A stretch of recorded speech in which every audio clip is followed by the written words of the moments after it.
নমস্কার বন্ধুরা, মেঘার সাথে বাঙালিয়ানার আরও একটি নতুন পর্বে আপনাদের সবাইকে স্বাগত।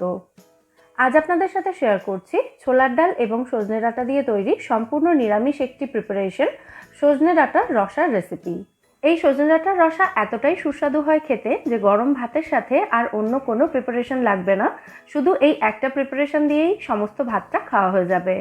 তাহলে চলুন আজ এই দারুণ সুস্বাদু সজনে ডাঁটার রসার রেসিপিটাই দেখে নেওয়া যাক। সবার প্রথমে আমি ভিজিয়ে রাখা ছোলার ডাল বেটে নেব। 1/4 কাপ বা 50 গ্রাম মতো ছোলার ডাল খুব ভালো করে ধুয়ে ঘন্টা দুয়েক আমি ভিজিয়ে রেখেছিলাম। ডাল ভেজানো জলটা ফেলে দিয়ে ডালটাকে আমি একটা মিক্সার জারের মধ্যে নিয়ে নিলাম। ডালটা এবার আমাদের মিহি করে বেটে নিতে হবে। ডালের মধ্যে স্বাদ মতো নুন মিষ্টি দিয়ে দিচ্ছি। কেউ যদি চান চিনিটা স্কিপও করতে পারেন, মানে মিষ্টিটা নাও দিতে পারেন। আর এর সাথে দিয়ে দিচ্ছি 1/2 চা চামচ মতো ভাজা মশলা গুঁড়ো। এই ভাজা মশলা তৈরি করার জন্য গোটা জিরে, গোটা ধনে, শুকনো লঙ্কা এবং তেজপাতা শুকনো কড়াইতে ভালো করে ভেজে সেটাকেই আমি গুঁড়ো করে ব্যবহার করেছি। ডালটা বাটার সময় এর মধ্যে 2 থেকে 3 টেবিল চামচ মতো জল দিতে হবে। খুব বেশি জল দেবেন না, তাতে কিন্তু ডাল বাটাটা পাতলা হয়ে যাবে। এবার এই ডাল বাটাটা ব্যবহার করে আমি ছোলার ডালের বড়া তৈরি করব। তার জন্য একটা কড়াই ভালো করে গরম করে তার মধ্যে 3 টেবিল চামচ সরষের তেল দিয়েছি। তেলটা ভালো করে গরম হয়ে গেলে ডাল বাটাটা অল্প অল্প পরিমাণে এরকম বড়ার মতো করে দিয়ে ভালো করে ভেজে তুলে নিতে হবে। লো টু মিডিয়াম ফ্লেমে রেখে বড়াগুলোকে একটু সময় নিয়ে ভেজে নিতে হবে। দেখুন বড়াগুলো একটা সাইড থেকে ভালো করে ভাজা হয়ে যাওয়ার পর এগুলোকে আমি উল্টে দিচ্ছি। এইভাবে চারিদিক থেকে সুন্দর গোল্ডেন কালার আসা পর্যন্ত বড়াগুলোকে ভেজে তুলে নিতে হবে। এক একটা ব্যাচ বড়া ফ্রাই হতে সময় লাগবে 4 থেকে 5 মিনিট করে। প্রথম ব্যাচের বড়াগুলো ভাজা হয়ে গেছে, এগুলো আমি তেল ঝরিয়ে তুলে নিচ্ছি। আর একই রকমভাবে বাকি সমস্ত ডাল বাটাটা ব্যবহার করে বড়া তৈরি করে নেব। বড়ার পরিবর্তে বিউলির ডালের বড়ি দিয়েও কিন্তু এই রান্নাটা করতে পারেন, সেটাও খেতে ভীষণ ভালো লাগে। সমস্ত বড়াগুলো তুলে নেওয়ার পর এই তেলের মধ্যেই আমি সজনে ডাঁটাটা ভেজে নেব। আমি এখানে 200 গ্রাম সজনে ডাঁটা ব্যবহার করেছি। আর ডাঁটাগুলো ভাজার সময় এর মধ্যে সামান্য একটু নুন আর হলুদ গুঁড়ো দিয়ে দিচ্ছি। মিডিয়াম ফ্লেমে রেখে 2-3 মিনিট সময় নিয়ে ডাঁটাগুলোকে ভেজে তুলে নিতে হবে। আর যতক্ষণে ডাঁটাগুলো ভাজা হচ্ছে ততক্ষণে আমি এই রান্নার মশলাটা রেডি করে নেব। এখানে আমি 1.5 ইঞ্চ মতো আদা ছোট টুকরো করে কেটে নিয়েছি। সাথে রয়েছে একটা মাঝারি সাইজের টমেটো এবং স্বাদ মতো কাঁচা লঙ্কা। এই সমস্ত উপকরণ একসঙ্গে মিহি করে বেটে নিতে হবে। এদিকে দেখুন এতক্ষণে ডাঁটাগুলোও ভালো মতো ভাজা হয়ে গেছে। এবার এই ডাঁটাগুলো আমি তেল ঝরিয়ে তুলে নিচ্ছি।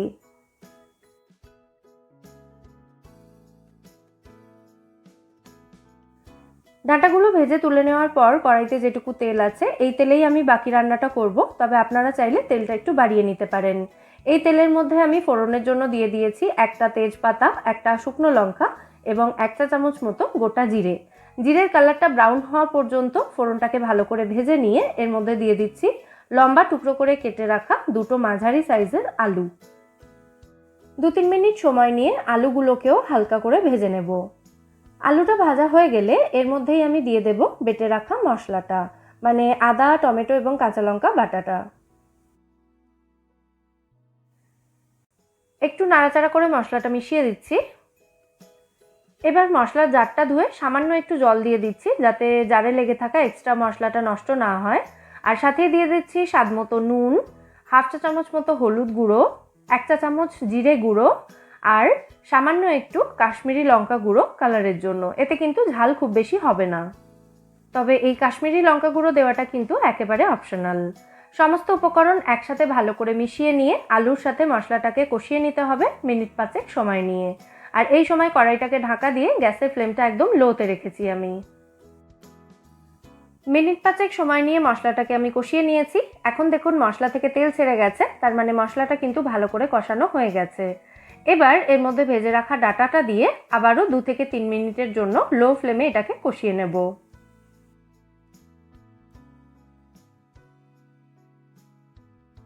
আলু এবং ডাঁটার সাথে মশলাটাকে আমি ভালো করে কষিয়ে নিয়েছি।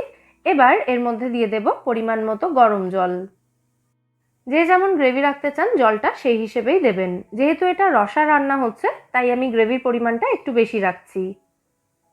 এবার কড়াইটাকে ঢাকা দিয়ে আলু এবং ডাঁটাটা পুরোপুরি সেদ্ধ হওয়া পর্যন্ত এটাকে রান্না হতে দেব।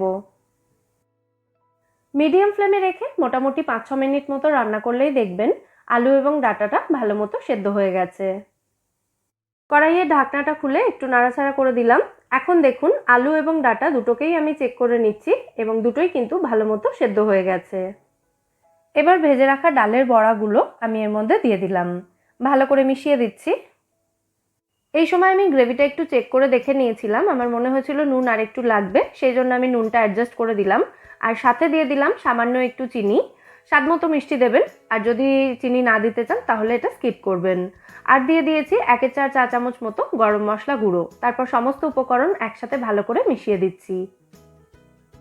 এবার কড়াইটাকে ঢাকা দিয়ে গ্যাসের ফ্লেমটা একদম লোতে রেখে 2 থেকে 3 মিনিট মতো এটাকে রান্না হতে দেবো। আপনারা চাইলে ডালের বড়াগুলো একদম নরম হওয়া পর্যন্ত এটাকে রান্না হতে দিতে পারেন, তবে আমার মনে হয় বড়াগুলো একটু ক্রাঞ্চি থাকলে খেতে বেশি ভালো লাগে, তাই আমি 2-3 মিনিট মতো রান্না করে নিয়েছি। 2-1 টুকরো আলু এই সময় গলিয়ে দিচ্ছি, এতে গ্রেভিটাও একটু ঘন হবে এবং গ্রেভির স্বাদটাও বাড়বে। আমাদের রান্না এখানে অলমোস্ট কমপ্লিট। গ্যাসের ফ্লেমটা আমি এই সময় অফ করে দিলাম। তারপর কড়াইটাকে ঢাকা দিয়ে 5 মিনিট মতো এটাকে স্ট্যান্ডিং টাইমে রেখে সার্ভ করছি দারুণ সুস্বাদু সজনে ডাঁটার রসা। সম্পূর্ণ নিরামিষ এই সজনে ডাঁটার রসা খেতে অসাধারণ সুস্বাদু হয়। অবশ্যই রেসিপিটা আপনারা বাড়িতে ট্রাই করবেন এবং আমায় জানাবেন এই রেসিপিটা আপনাদের কেমন লাগলো।